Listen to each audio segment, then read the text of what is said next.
Hi,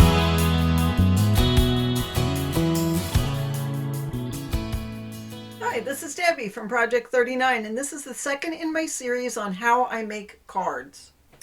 In a previous video, we talked about designing cards just sort of by the seat of your pants. A lot of times that is how, when I'm trying to finish up a paper pad, I do it. I also use card sketches to help me get some ideas and get started on making cards. I find a lot of my card sketches on Pinterest. At the end of the video, you'll see a link for my Pinterest name so you can go and look at mine. I have under 300. I don't have a lot, but just put in card sketch in Pinterest. A lot of people have them designed, not designed, filed in Pinterest, like they might have cards with banners or cards with circle sentiments or whatever. I just have them pretty plain. So in these two sketches, they're both for a 4 1/4 by 5 1/2 card, and you can tell by this. Now this could be for a larger card. You could put this on a 5 by 7, although the measurements on this are not, it's not, it would be taller if it were for 5 by 7, but you can use it for a 5 by 7 card. Just sort of adjust the height yourself. And this tells you exactly what size measurements, like this circle is 2 1/4. It doesn't tell you if this circle also has a cardstock layer below it, but if it does, if you want to do that, you can do that on your own. It tells you all of the measurements, and so if you're starting out, grab one with a couple of the measurements on it, and it'll be easier for you just to start out. But there's no saying that you can't take a card sketch without the measurements and figure it out for yourself. Again, if this is for a 4 1/4 by 5 1/2 card, this bigger rectangle can't be, it might be 3 by 4 maybe. And even if you made it 2 1/2 by 3 1/2, it still is going to use the same design. Now some people have a graph and just try to figure out the exact sketches. I just sort of use it very loosely, have a larger rectangle and a smaller rectangle, and then this little fishtail banner on there. And then of course that has a snowflake. It doesn't mean you have to have a snowflake, but that is where your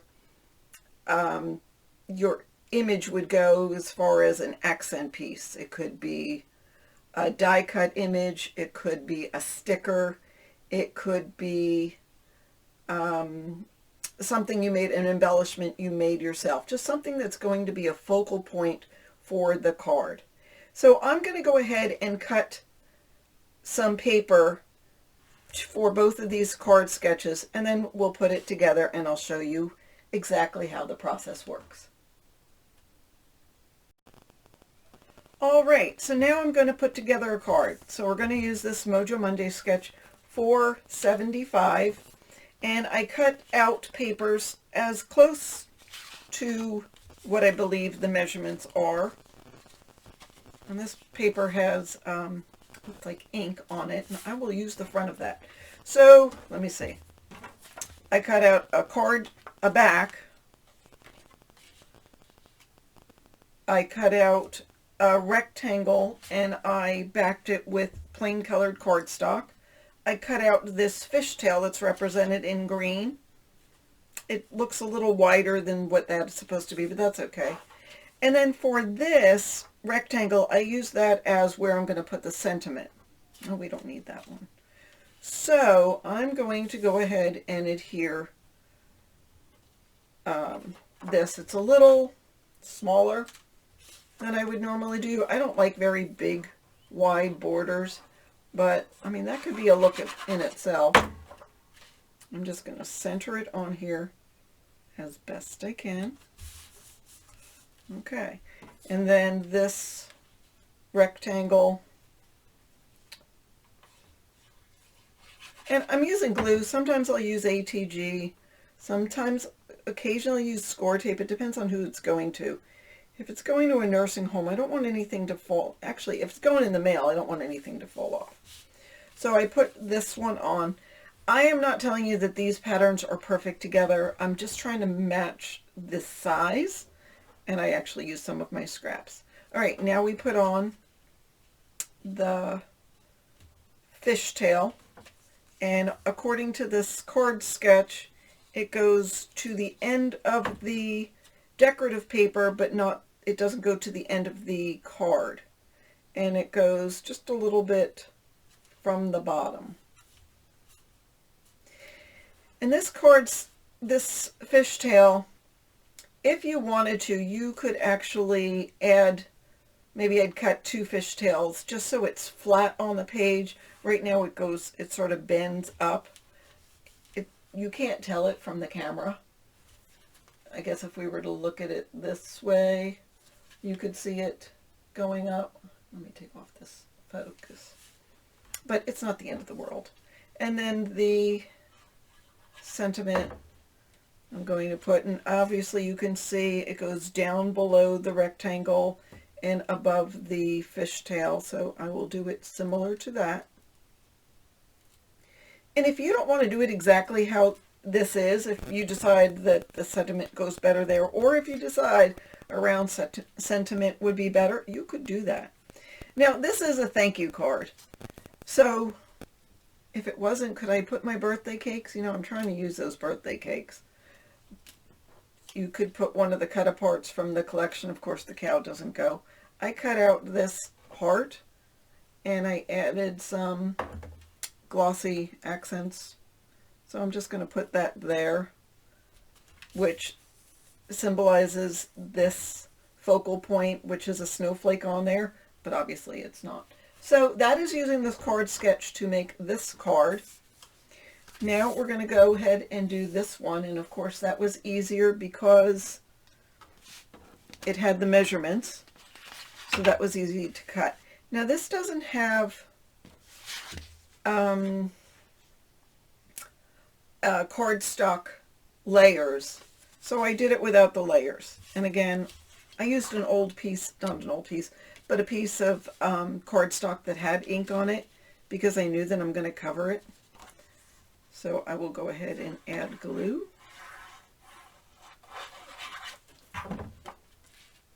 And again, centering it on here. Doesn't have to be a white card base. You could use a different color. And this is 5 1/4 by 1. I could, since these are double-sided, let's play around and see what I like. Do I want it to be like this? And that goes like that. And I did do a sentiment in the turquoise, which doesn't really match, and I did it in the red with white. That's all right. Let's look at it the other way.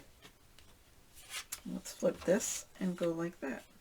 I'm going to turn it this way so you can see the pretty red flowers.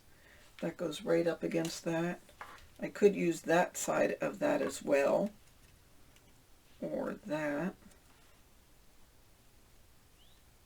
with the thank you.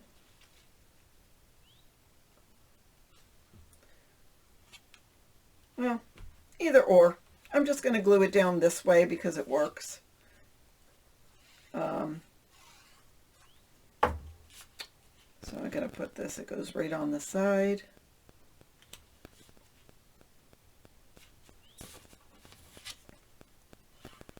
I love this pattern paper. I love those flowers.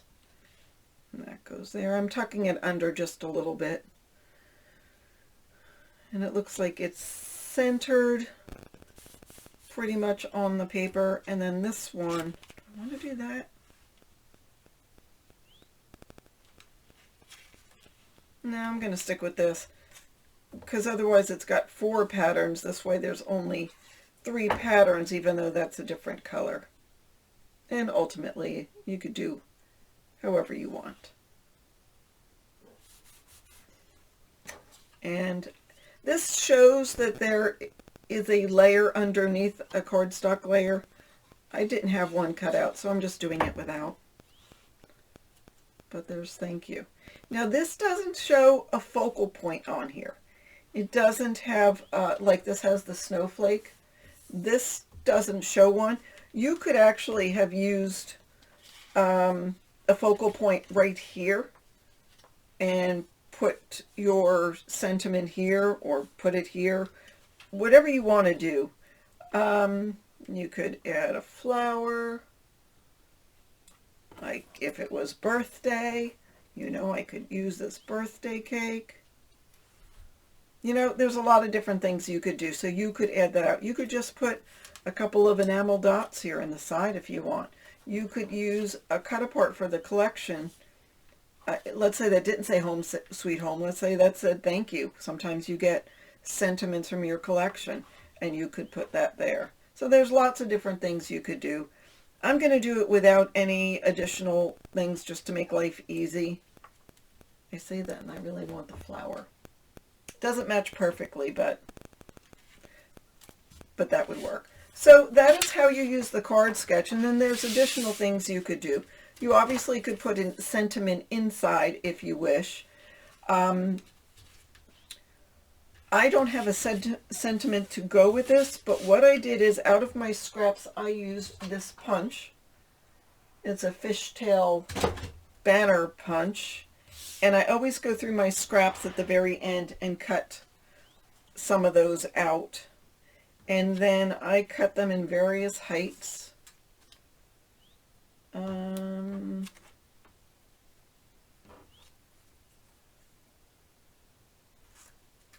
And then put them on the paper. So let's go with those for this one. We'll take the largest first and put it down. I always work in groups of 3s, just because you always like to have odd numbers, and I don't want to go too crazy. I should have done the flower side so you don't have yellow on yellow, but the patterns will stick out. And then I'll add this red and put it here. And that just adds a little touch of something on the inside. Then somebody can write what they want to in there, but it's not completely blank. We'll do the same for over here. Do I want to do this red piece? What do I have? Yeah, I'll do a plain red, large, because that'll be the one sit on the bottom. And then I will cut the yellow and cut the flower. Next to that.